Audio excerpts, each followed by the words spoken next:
After 2.5 hours of listening to how this was a tragedy, let's now get back to reality, if that's okay with all of you. What's the tragedy? I'm missing the point here. We have 3 heroes in the room, ladies and gentlemen.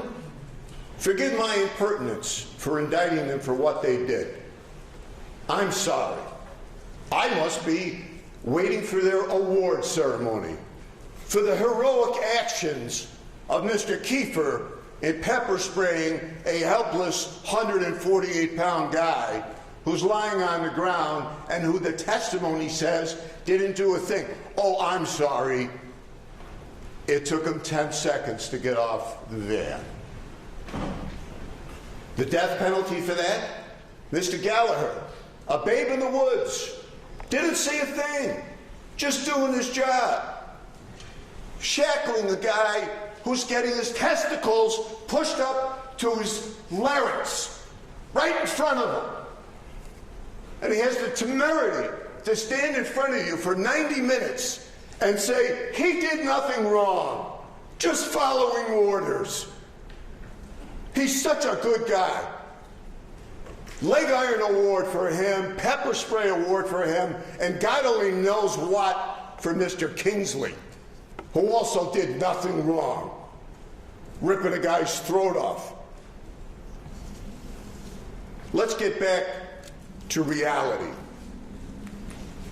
And I remind you that they killed him. The whole rotten, stinking, disgusting group of them. They all participated in it, and they all killed that man. You know it, and everybody in this courtroom knows it. Don't fall into the trap of analyzing minutia, who hit him hardest, which was the worst blow, who struck first. Was Anzalone worse than Kingsley? Was Kingsley worse than Kiefer? Was Kiefer worse than Gallagher? Was Gallagher worse than Trombley? They were all in it together. The Marcy Welcoming Committee. Or, as Mr. Lubran said, just an average indraft at Marcy. The fact is that when you look at these videos, this snuff film of a helpless prisoner, aren't you left awestruck by the community? The lack of panic, no sense of urgency by these 3 men or anyone else, the laughter, the almost calm serenity. I'm standing next to a guy dying. I'll check my watch to see if my shift is almost over. The haste to fill out a form. The guy's body hasn't even been taken out of the infirmary. And Kiefer's sitting there getting ready to doctor his form. And you can listen till the cows come home, and Judge Bauer isn't going to tell you that there's a defense to filing a false report that says I was ordered to do it. That's your name on the form, Mr. Kiefer. Not Mr. Trombley's, not Mr. Gallagher's, not Mr. Mayshaw's. It's your name on that report. And you know what the sickening irony of all this is? As I sit here and listen to this 2.5 hours of Fantasy Island, you know, I'm a great believer in providence. I do not think that we have been created by a cosmic accident. I believe in fate. And I believe that fate recorded those videos. Can you imagine what this trial would have been like? I'd still be sitting there. These guys would still be charged. But can you imagine what it would be like without those videos? We already know. Mr. Kiefer told us. All force ceased before entrance into the infirmary. That's his report. He's required to file it. And he sits here and he tells you he's not guilty of that. It would have been a whole trial of, oh yeah, he resisted, he was a maniac, he was high on K2, he was a lunatic, he had a sock and a lock, and oh my God, he slipped outside, and thank God we were able to save ourselves. We know beyond any reasonable doubt that Mr. Kiefer was involved in this up to his neck. And speaking of necks, we know that Mr. Kingsley was involved. Just look at that photo. And a few moments ago, his lawyer told you he did nothing wrong. Did nothing wrong. Mr. Gallagher, it's 9:30. Robert Brooks is dead. If he was in the Mayo Clinic, he'd still be dead. This guy's laughing. That doesn't show indifference, depravity. These were not corrections officers. They were a gang. They were a gang of murderers. I'm not going to spend a lot of time on what you heard during the summations. But I will ask you to remind yourselves about evidence. Okay? Evidence. I'm not going to tell you what so-and-so was thinking, what my client was thinking, or what he really went to do, or what he wanted to do, because if I stand here till doomsday and ask Tracy to read that back, she ain't going to be able to, because there isn't any evidence of that. I didn't know till today that training was the cause. His lack of training, it was only 43 seconds. How much training do you need to join the human race? If I see a civilian, and I've seen it 1,000 times in my 40-year career as a prosecutor, if I see a civilian run into a burning building and come out and saving somebody, I don't sit down with them and say, where did you get your training for that? Because I know where they got their training for that. They got it by being a human being. Training for 43 seconds, I don't care if it's 4 seconds, I don't care if it's 43 days. A guy's been on the job for 18 years, he doesn't know that he's supposed to intervene. Isn't it funny how all of the rules that help these guys, they're experts on? But the one rule that points out that they're murderers, we barely knew about that. Don't fall for that. Did someone actually stand in front of you a few moments ago and say that Officer Farina was wiping off Robert Brooks's nose? Did I hear that? I was sitting there. I don't know if you heard that. Common sense, reality. Let's get back there, okay? Wiping his nose. And how many times did you hear, what was he supposed to do, Mr. Gallagher? There wasn't a thing he could do. There wasn't a thing he could do, good Lord. In a few moments, you're going to hear Judge Bauer discuss and define accomplice liability. The example we've used up to this point is the getaway driver versus the Uber driver. You'll hear words like intentionally aids. You won't hear Judge Bauer say, he's really got to aid him a lot. He's got to substantially aid him. It's got to be like really huge how much he aids him. He's going to tell you that if someone intentionally aids someone in what is obviously happening in front of them, then they too are responsible for that conduct. based on what we've listened to for 2 hours, I want to play for you 10 minutes of reality. 13 men, including these 3 defendants, murdering Robert Brooks. And I remind you that much of what happened to Robert happened before the cameras ever came on. That is obvious to any sentient human being.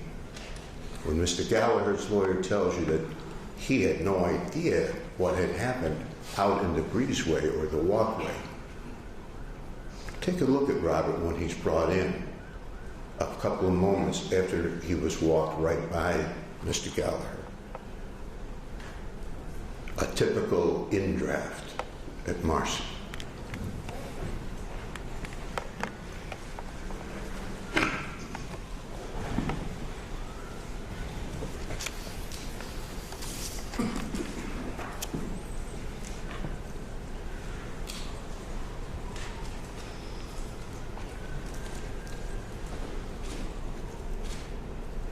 Mr. Kiefer coming in with his pepper spray can, already having participated in the beating, according to the testimony of Officer Kessler. You see how concerned everyone is, how worried they are about Robert.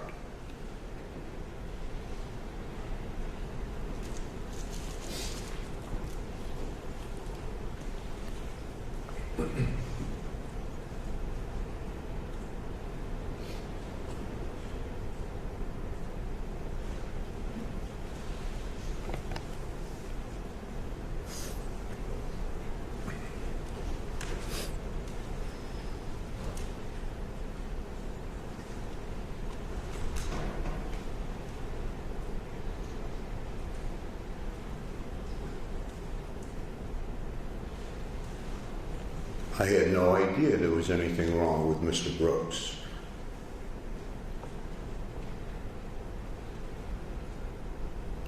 Just a typical in-draft at Marcy.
Here it is, Mr. Gallagher's full view. They're just wiping his face, gently trying to remove the pepper spray.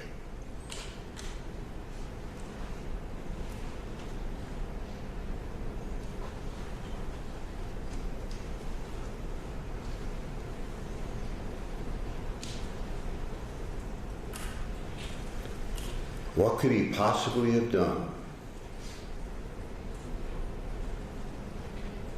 Maybe rejoined the human race and told these animals to stop? No.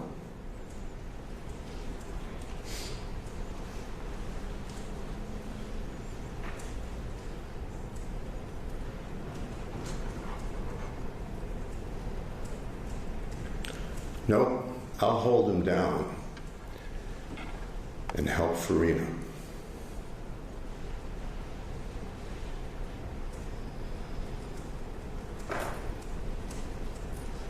If that doesn't look like aid, I don't know what does.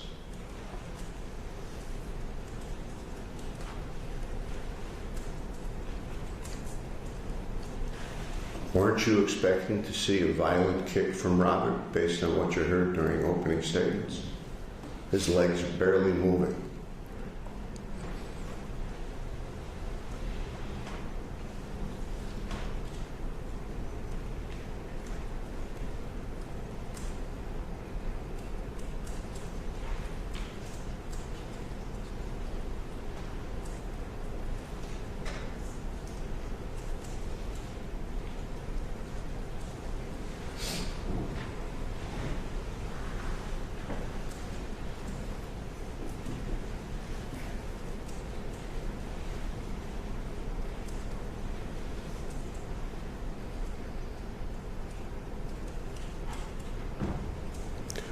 Now, let's take away the last possible line of defense that he has, his legs, and cuff them together so that Farina can stand on the chain and continue this beating. And he stands there, Gallagher, and doesn't do a damn thing to stop this.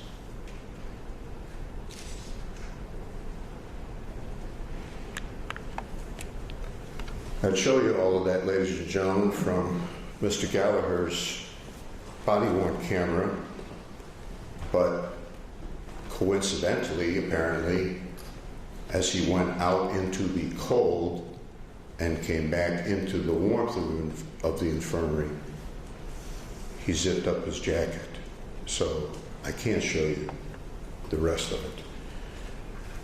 Nicholas Kiefer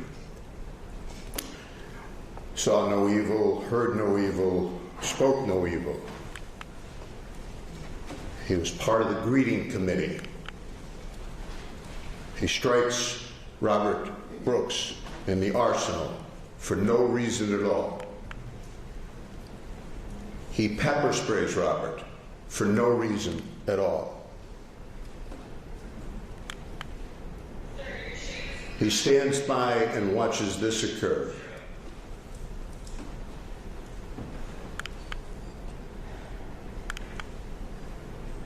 He follows the gang into the ER while Robert has clearly been beaten senseless.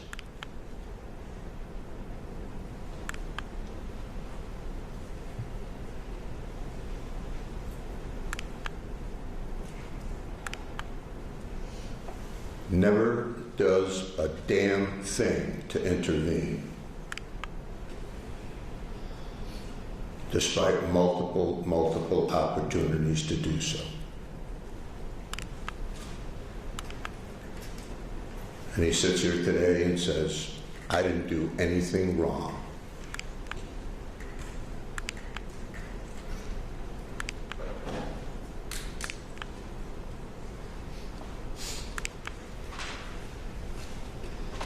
He even tried to go back in until he was finally ordered out.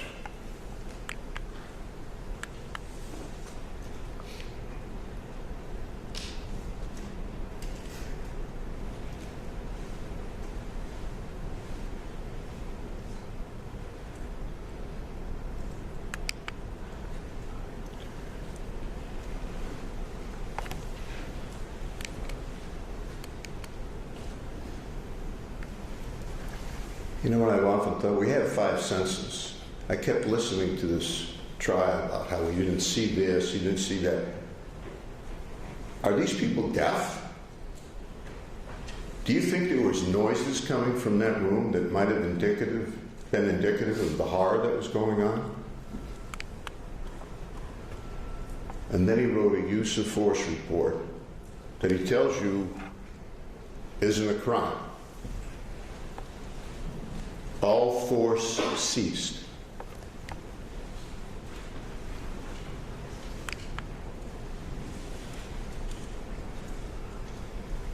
Nicholas Kiefer, guilty of murder.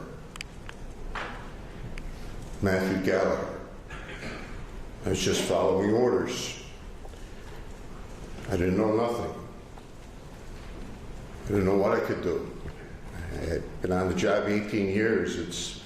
It's still new to me. I just don't know. I tried my best. I thought I'd get the leg irons to what? He's part of the greeting committee too. He watched what happened in the ER.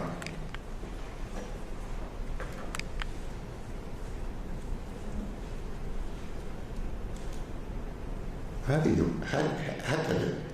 can a human being look at that? And you're charged with responsibility for protecting that guy. It's a tough job. It's a dangerous place. Yeah, that's a tough job. That's a dangerous place. It's a dangerous place for Robert Brooks. He holds Robert down while Anzalone and Farina are punching the guy's penis, fracturing his testicles. He stands there and he tells you, I didn't see anything.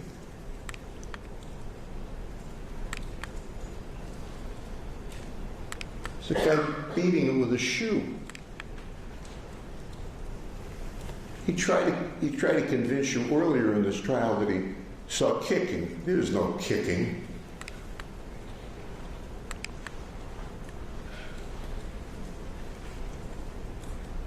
He bravely rushes out to his van.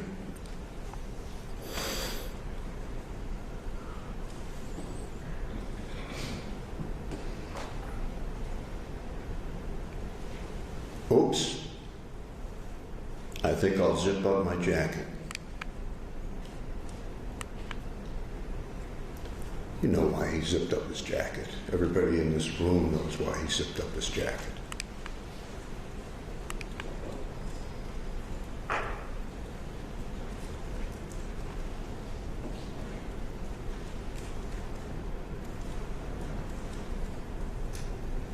The next 9.5 minutes are blank.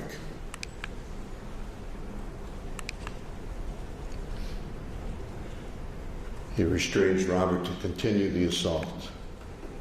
You've already seen that multiple times.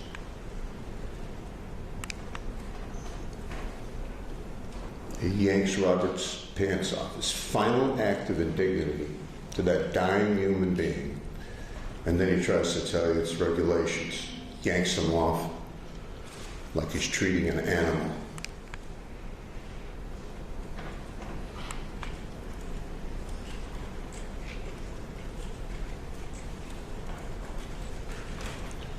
Look at the professionalism, the sensitivity, the care that you just heard about a few moments ago. Never intervenes, never questions, never files a use of force report. Just following orders. Ordinary, good, decent people get a summons in the mail. And you wind up on jury duty.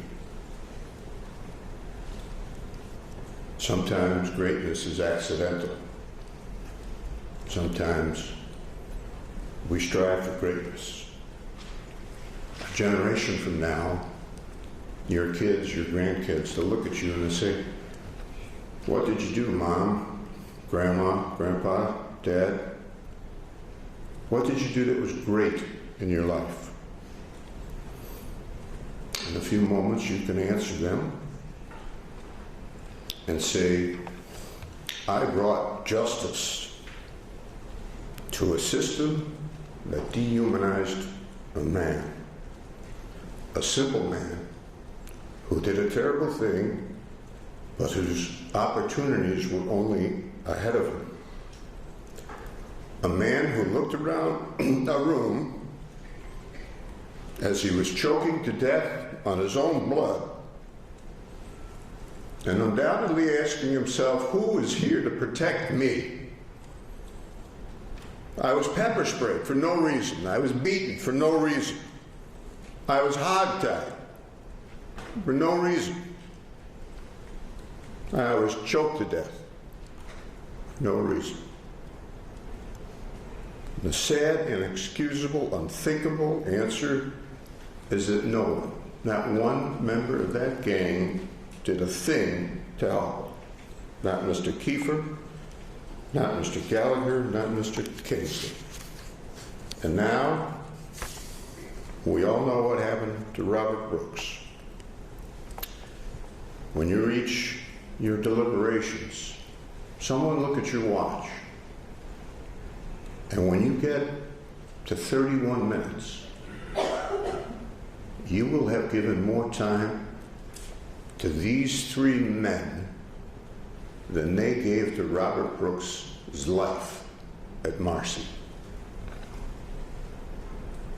Murder in the second degree.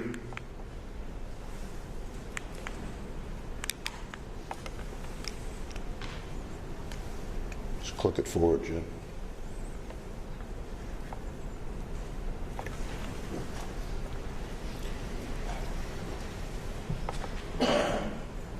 Depravity, wanton disregard, indifference, manslaughter in the first degree, intent to cause serious physical injury, gang assault in the second degree, intent to cause only physical injury, causing serious physical injury, all acting in concert. The question for you is, was there a commonality of purpose? A design, not to kill. They're not charged with intending to kill. 5 times on his summation, Mr. Lubran told you that I was required to prove that his client intended to kill Mr. Brooks. 5 times. He's not charged with intending to kill Mr. Brooks. This was a gang with the express intent of dehumanizing Robert. We're not going to stand for such impertinence as failure to put your hands in your pockets. If you find that inhumanity, that depravity, which is obvious, frankly, the next question is, did the defendants aid in this dehumanization and this depravity?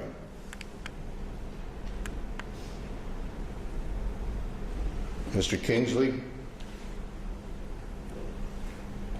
Of course he did.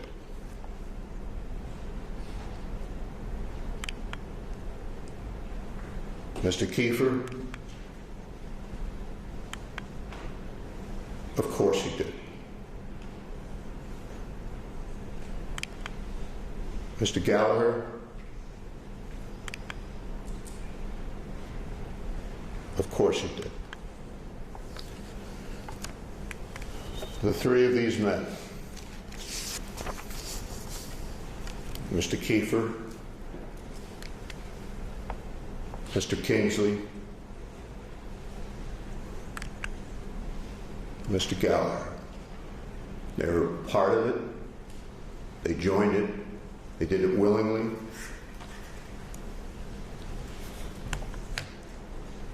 I think to one of my favorite movies, which you may or may not have seen, A Few Good Men. It's a great ensemble cast: Tom Cruise, Jack Nicholson. And there's 2 Marines on trial. And they were on trial for killing a fellow Marine by the name of Willie Santiago. It's a great scene, cross-examination in the trial, where the Tom Cruise character gets Colonel Jessup to admit that he ordered a code red. Not the phony red dot that Kiefer ordered, but a code red, which was designed to terrorize a fellow Marine who they thought was slacking off. Turns out Santiago had a medical condition. He wasn't slacking off at all. But it's a form of discipline. So the Marines go to trial, and they're feeling pretty good because they got Jessup to admit that he ordered the code red. And sure enough, they're acquitted. Private Downey, Lance Corporal Dawson. But then they're found guilty of conduct unbecoming a United States Marine. And Downey, if you remember the movie, Downey's stunned. What do you mean, guilty? We didn't do anything wrong. Downey's the shorter of the two. He's kind of a country bumpkin. We didn't do anything wrong. Colonel Jessup ordered the code red. We did nothing wrong. And then the wiser Lance Corporal Dawson says, yeah, we did. We were supposed to fight for people who couldn't fight for themselves. We were supposed to fight for Willie. These three men, before they divorced themselves from the human race, were supposed to fight for Robert. And justice demands that they be held accountable for the brutality of their actions and their inactions. Nobody's charging them with failure to follow a DOC's regulation, but that's part of their state of mind. Myself and my colleagues, defense lawyers and prosecutors alike, we fight all over this country for justice in America's courtrooms. If you ask 10 lawyers to define justice, what is it? You probably get 10 different answers. But right now, today, in a Utica courtroom, I'm looking at justice. That is about to pass into your hands. Justice most certainly for these three men, and justice for Robert Brooks. And I know you have the common sense, the wisdom, the courage, the decency to let justice ring from this courtroom, let justice ring in the canyons of Manhattan, let justice ring from the snow-capped peaks of the Adirondacks, and let justice ring in every single town and village and city in the county of Oneida. God bless you, and I thank you very much for your kind attention, and I wish you Godspeed. Thank you, Mr. Fitzpatrick. Ladies and gentlemen, you've been listening attentively for some time now. My instructions will take a bit of time, so I'm going to give you about a 5-minute break. Let you stretch your legs. I'll continue on with my final charge for you when you come back. We'll take about 5 minutes.